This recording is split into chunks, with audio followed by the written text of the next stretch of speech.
ಗಗನಗೋಚರಿ ವಸುಂಧರ ನಟೇಶ ಪೋಲೇಪಲ್ಲಿ ಅಹೋರಾತ್ರನ ಕನಸಿನ ಕೂಸು.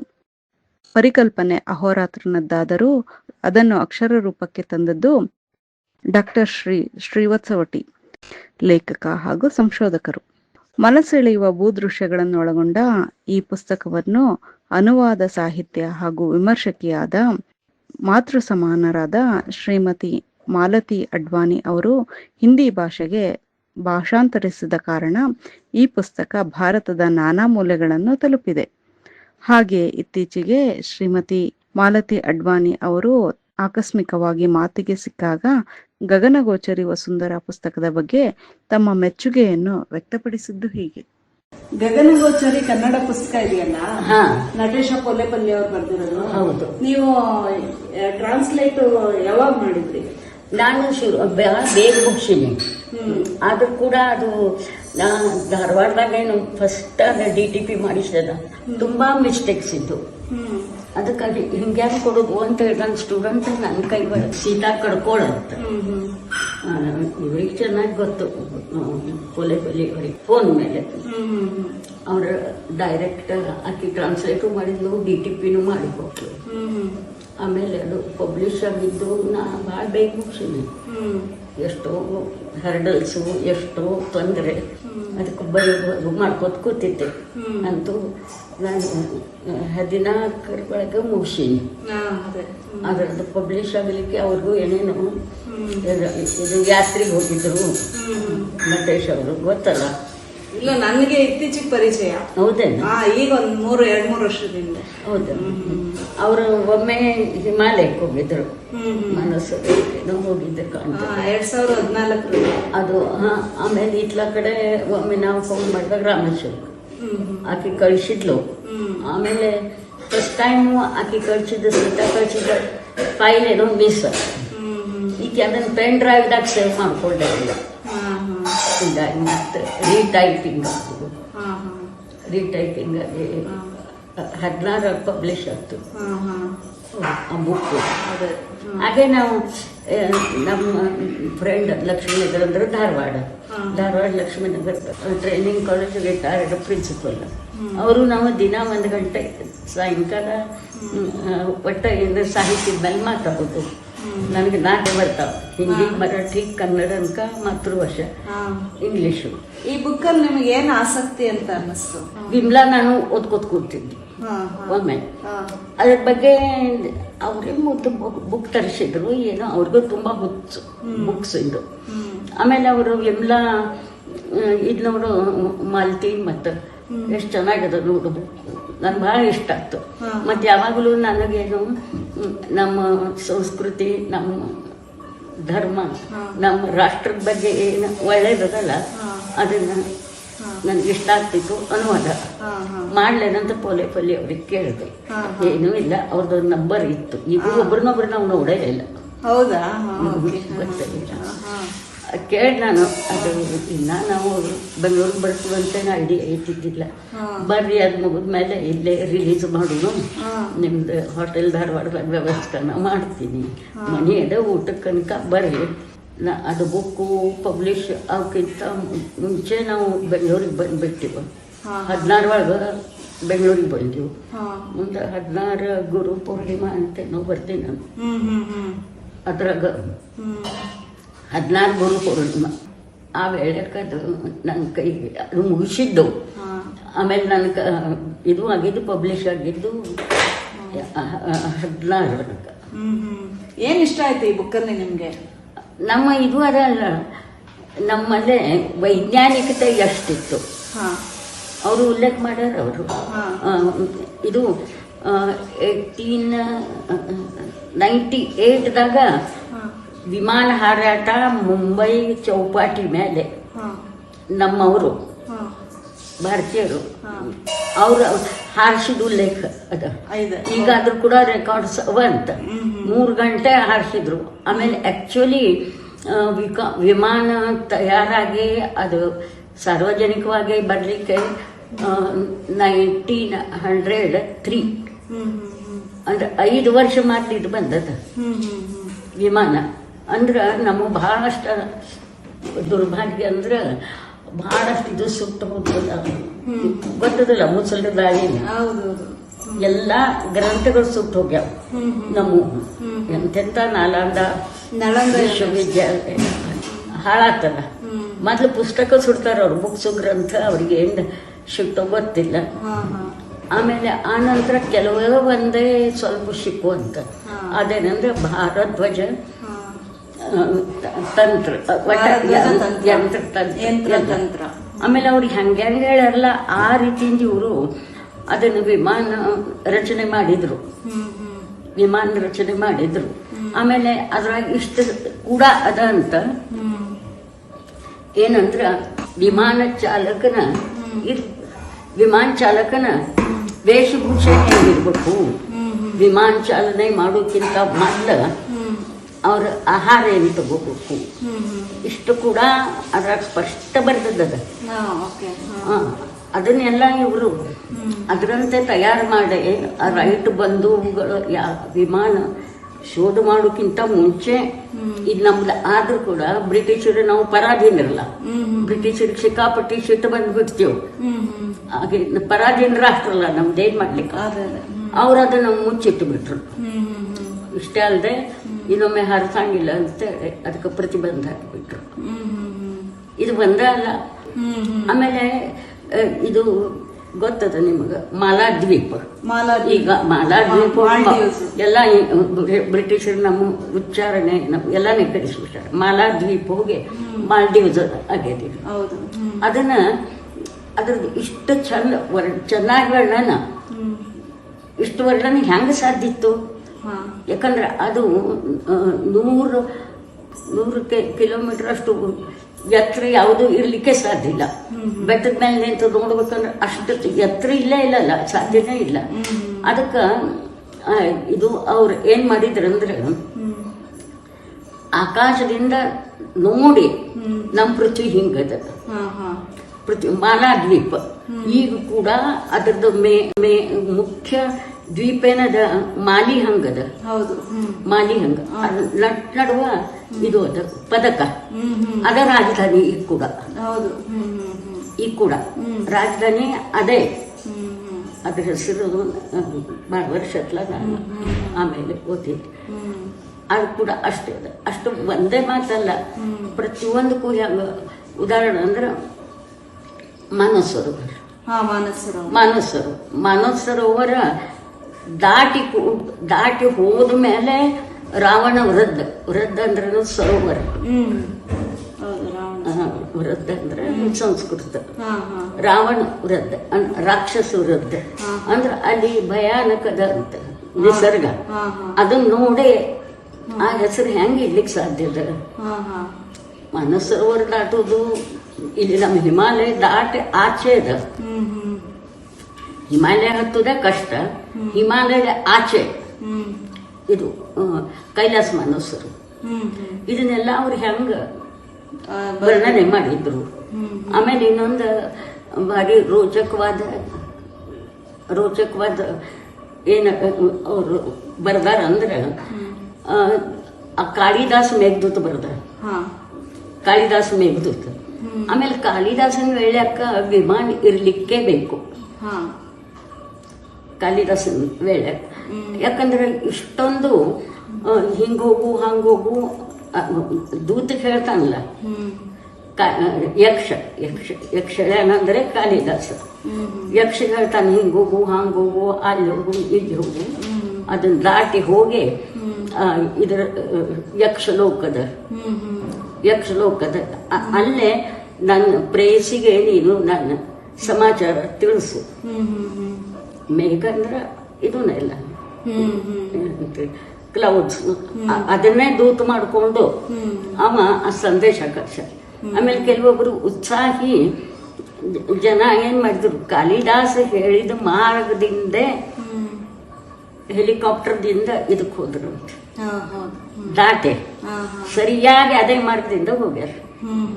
ಅಂದ್ರೆ ಕಾಲ್ಪನಿಕ ಅಲ್ಲ, ಪ್ರತಿಯೊಂದು ಅವ್ರ ಇಷ್ಟೊಂದು ಇವರು ಪರಿಕಲ್ಪನೆ ನಟೇಶ್ ಪೋಲಿಪಲ್ಲಿ ಅವರು ಅದ್ರ ಬರ್ದದ್ದು ಶ್ರೀವತ್ಸ ವಡ್ಡಿ.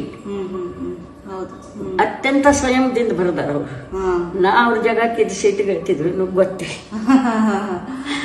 ಅತ್ಯಂತ ಸಂಯಮದಿಂದ ಬರ್ದಾರ. ನಾ ಹೀಗೆ ಹೇಳ್ತೀನಿ, ಬೇಕಾದ್ರೆ ಇದನ್ನ ನೀವು ಸ್ವೀಕರಿಸ್ಬೋದು, ಇಲ್ಲ ನಿರಾಕರಿಸಬಹುದು.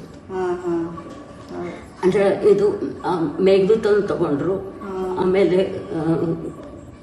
ಗೂಗಲ್ ಗೋಚರಿ ವಸುಂಧರ, ಆಮೇಲೆ ಎಲ್ಲ ಹೀಗೆ ತಗೊಂಡಾರ ಅವರು ಪ್ರತಿಯೊಂದು ಚಾಪ್ಟರ್. ಆಮೇಲೆ ಚೈನಾದಾಗ ಚೈನಾ ವಾಲ್ ಬಗ್ಗೆ ನಿಮ್ಗೆ ಗೊತ್ತದ, ಚೀನದ ಗೋಡೆ ತಮ್ಮ ರಕ್ಷಣೆಗೋಸ್ಕರ ಅವರು ಕಟ್ಟಿದ ಗೋಡೆ.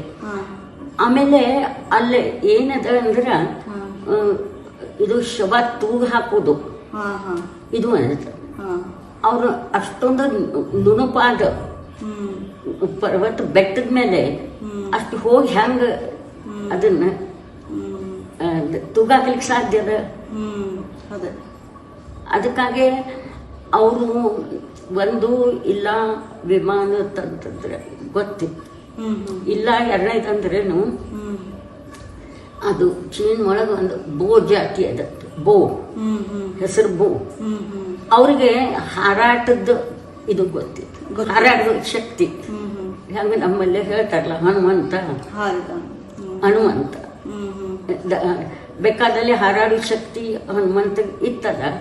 ಹಂಗ ಆ ಬೋ ಜಾತಿಯವರು ಅಲ್ಲಿ ಹೆಂಗ್ ಕಟ್ಟಿದ್ರು. ಹಿಂಗ ಪ್ರತಿಯೊಂದು ಇದ್ರ ಚಾಪ್ಟರ್ ವೈಸ್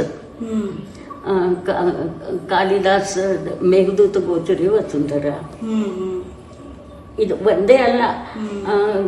ಇದ್ರಾಗ ನಮ್ದು ಹಂಪಿ ಹಂಪಿ ಹಂಪಿ ಹಂಪಿ ಒಳಗ ಗುಹೆ ಅವಲ್ಲ, ಅಂದ್ರೆ ಆ ಪರಿಸರ ಗುಹೆ ಅವಲ್ಲ. ಆ ಇವರು ಒಟ್ಟಿಯವರು ಪುರಾತತ್ವ ಶಾಸ್ತ್ರದ ಜೋಡಿ ಅವರು ಹೋಗಿದ್ರು. ಇವರು ಆಕ್ಚುಲಿ ನಮ್ಮಂಗ ಕಾಲೇಜ್ ಉಪನ್ಯಾಸಕರು. ಅಲ್ಲಿ ಹೋದಾಗ ಹಿಂಗ ಇದು ಹಿಂಗ ಮಲ್ಕೊಂಡು ಇದು ಹಿಂಗ ಮತ್ತೆ ಹೋಗ್ಬೇಕು. ಅಲ್ಲೆಲ್ಲ ಇಷ್ಟ ಹಂಗೆ ಚಿತ್ರ ಹಾಕ್ಲಿಕ್ಕೆ ಸಾಧ್ಯ ಹೋಗ್ಬೇಕು. ಅದೇ ಅಲ್ಲಿ ಒಂದಾದ ಇದು ಇತ್ತು ಡೆಮೋಗ್ರಫಿ. ಅದನ್ನ ನೋಡಿ ಏನಿರ್ಬೇಕು, ಅದು ಹೊರಗೆ ಹೋಗಿ ನೋಡುದ್ರಾಗ ಇಡೀ ಪರಿಸರದ ಇದು ಆ ಚಿತ್ರ. ಈಗ ನಾವು ರಿಪ್ಲಿಕಾ ಅಂತೀವಲ್ಲ, ತಾಜ್ ಮಹಲದ ರಿಪ್ಲಿಕಾ ಇರ್ತದ, ಆ ರೀತಿಯಿಂದ ಅದು ಪೂರ್ಣ ನಕಾಶೆ ಆ ಗುಹೆ ಒಳಗ ಇದೆ. ಅದು ಹೊರಗಿದ್ದ ನಿಸರ್ಗ ಆಶ್ಚರ್ಯ ಆತ. ಆಮೇಲೆ ಹಿಂಗದ್ ಸೈಟ್ ತೋರ್ಸಾರಲ್ಲ, ಈ ನಮ್ಮ ಹಳೆ ಸಂಸ್ಕೃತಿ ಒಳಗೇನು ಪಂಚೆ, ಅದ್ರ ಈಗಿನ ಕಾಲದ ಪೈಜಾಮ ಟೈಪು ಅವ್ರ ಹಂಗ ಇದು ಹಾರಾಟದಗೂ ಇದು ತೋರ್ಸ್ಯಾರ. ಅವ್ರು ನೋಡಿ ಬಂದಾರ ಶ್ರೀವತ್ಸ ಒಟ್ಟು ಪ್ರತಿಯೊಂದು. ಇವ್ರು ಗೂಗಲ್ ಅರ್ಥದಾಗಿದ್ದು ಶೋಧ ಮಾಡಿದ್ರು ನಟೇಶ್ ಅವರು. ಅಲ್ಲಿ ಪ್ರತಿಯೊಂದು ಅದು ಅವರಿಗೂ ಮಾಡಿದ್ರು ಎಲ್ಲ ಚಾಪ್ಟರ್ಸ್. ಆಮೇಲೆ ಇನ್ನೊಂದೇನು ಈಗಿನ ಕಾಲದ ಇದು ಅಂತೀವಲ್ಲ, ದೇವಕಣ, ಗಾಡ್ ಪಾರ್ಟಿಕಲ್ಸ್. ಈಗ ಎಲ್ಲ ಅದ್ರ ಚರ್ಚೆ ಈಗ 10 ವರ್ಷದಿಂದ ತುಂಬಾ ಇತ್ತಲ್ಲ. ನಮ್ಮನೆ ಅವರು ಅದ್ರ ಮೇಲೆ ಬರ್ದಾರೆ ಎಷ್ಟು. ಅವರು ಸಂಖ್ಯಾಶಾಸ್ತ್ರ ಡಾಕ್ಟರ್ ಎಂ ಮಧುರಾಜ ಅದ್ವಾನಿ. ಅದಕ್ಕೆ ಅಲ್ಲಿ ಒಂದು ಈ ಇಷ್ಟೊಂದು ವೈಜ್ಞಾನಿಕವಾದಂಥ ಇದು ಚಿತ್ರ ಸಿಗ್ತಾವೆ ಪ್ರತಿಯೊಂದಕ್ಕೂ. ಆಮೇಲೆ ಏನು ಮಾಡ್ಯಾರ, ಕೆಲವೊಬ್ರು ವಿಜ್ಞಾನಿಗಳು ನಮ್ಮಲ್ಲಿ ಏನದ ನಿಮಗೂ ಗೊತ್ತಿರ್ಬೇಕು, ಯಥಾ ಬ್ರಹ್ಮಾಂಡೆ ತಥಾ ಪಿಂಡಾಂಡೆ. ಬ್ರಹ್ಮಾಂಡದಾಗ ಹೆಂಗದಲ್ಲ ಹಂಗ ಪಿಂಡಾಂಡ ಅಂದ್ರೆ ನಮ್ಮ ಶರೀರ ಆ ಬ್ರಹ್ಮಾಂಡದ ಒಂದು ಕಣ. ಯಥಾ ಪಿಂಡಾಂಡೆ ತಥಾ ಬ್ರಹ್ಮಾಂಡೆ. ವಿಜ್ಞಾನಿಗಳು ಅದು ನಮ್ಮವ್ರ ಏನು ಮಾಡ್ಯಾರಂದ್ರೆ ಒಂದು ಇಡೀ ಫಾರ್ ಎಕ್ಸಾಂಪಲ್ ಅಂದ್ಕೊಂಡು ಇಡೀ ಒಂದು ದೊಡ್ಡ ಮರ ತಗೊಂಡಾರ. ಮರ ಆಮೇಲೆ ಆ ಮರದಾಗಿಂದು ಒಂದು ಎಲೆ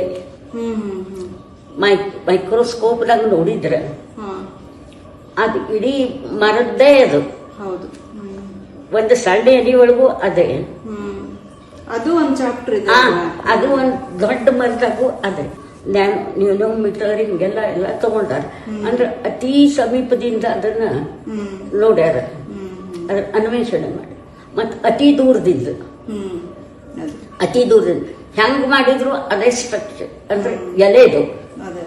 ನಮ್ಮಲ್ಲಿ ಎಂದೋ ಬಂದದ ಯಥಾ ಬ್ರಹ್ಮಾಂಡೆ ತಥಾ ಪಿಂಡಾಂಡೆ ಅಂದ್ರೇನು, ಇಡೀ ಜಗತ್ತು ಈಗೆಲ್ಲ ಗಾಡ್ ಪಾರ್ಟಿಕಲ್ಸ್ ಅದು ಇದು ಹೇಳ್ತಾರಲ್ಲ, ಇದೆಲ್ಲ ನಮ್ಮಲ್ಲಿ ಎಂದೋ ಕಂಡು ಹಿಡ್ದಾರ. ಆಮೇಲೆ ಇವರು ನಮ್ಮ ಋಷಿಗಳಂದ್ರೇನು ಸೈಂಟಿಸ್ಟೇ, ವಿಜ್ಞಾನಿ. ಅವ್ರು ಬರೇ ಒಂದು ಹಿಮಾಲಯದ ತಪಸ್ಸೆ ಮಾಡೋರಲ್ಲ. ತಪಸ್ಸೆ ಅಂದ್ರೇನು ಶೋಧ ಕಾರ್ಯ, ರಿಸರ್ಚ್. ಈಗೆಲ್ಲ ಮಾಡ್ತಾರಲ್ಲ ಇಸ್ರೋದಾಗ ಅದು ಎಲ್ಲ ರಿಸರ್ಚ್. ಈ ರೀತಿಯಿಂದ ಪ್ರತಿಯೊಂದು ಅವರು ಇದನ್ನ ಕಂಡಿದ್ದಾರೆ. ಆಮೇಲೆ ಇವ್ರು ಹಂಗ ಅಂದಾರಲ್ಲ, ಹಂಗ ಈಗಿನ scientist who am I, what do I represented in this world ಅಂತ, ನಾನು ಯಾರು. ಇದನ್ನ ನಮ್ಮ ಋಷಿಗಳೇ ಅಂದ್ರೂ ಕೇಳಾರಲ್ಲ, ಕೋಹಂ ಕೋ ಅಹಂ, ನಾನು ಯಾರು. ನಾನು ಯಾರಂದ್ರೆ ಬರೀ ಶರೀರ ನಾನಲ್ಲ. ಶರೀರ ಸುಟ್ಟೋತು ಏನು ಉಳಿತು, ಅಥವಾ ಕೆಳಗ ಮಣ್ಣು ಅಡಿಗೆ ಹೊತ್ತು ಏನು ಉಳಿತು. ಇದನ್ನು ಇಷ್ಟೊಂದು ಚೆನ್ನಾಗಿ ಅದ ವಿಶ್ಲೇಷಣೆ ಬಟಿಯವರು ಭಾಳ ಚೆನ್ನಾಗಿ ಭಾಳ ಚೆನ್ನಾಗಿ ಮಾಡಿ. ಇದೇ ರೀತಿ ಪ್ರತಿಯೊಂದು ಚಾಪ್ಟರ್ ಒಳಗೂ ಅವ್ರು ತಗೊಂಡಾರೆ.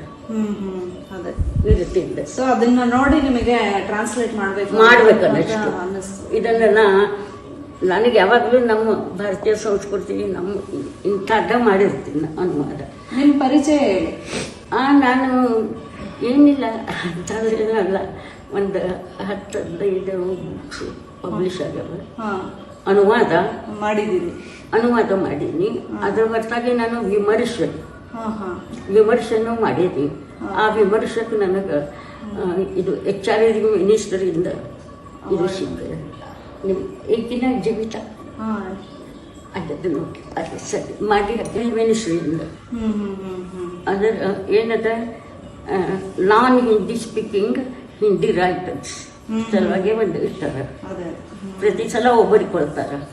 ಈಗ 11ರಾಗ ನನಗೆ ಸಿಕ್ತು. ಅಂದ್ರೆ ಇದು ಬರೆದಿದ್ದಂದ್ರೆ ಹಿಂದಿ ಕನ್ನಡ ಸಣ್ಣ ಕಥೆಗಳಲ್ಲಿ ಸ್ತ್ರೀ ಪಟ್ಟ ಪ್ರಜ್ಞೆ ನೀರು ಕೊಡು ಬರ್ತೀವಿ. ಇಲ್ಲ ಕೊಡ್ತಾ ಇದ್ದಾರೆ. 2 ಅವಾರ್ಡ್ ಸಿಕ್ಕು ಅದಕ್ಕೆ. ಹಿಂದಿ ಟ್ರಾನ್ಸ್ಲೇಟ್ ಮಾಡಿದ್ದಾರೆ ಅಂತ ಅವಾರ್ಡ್ ಅಲ್ವಾ?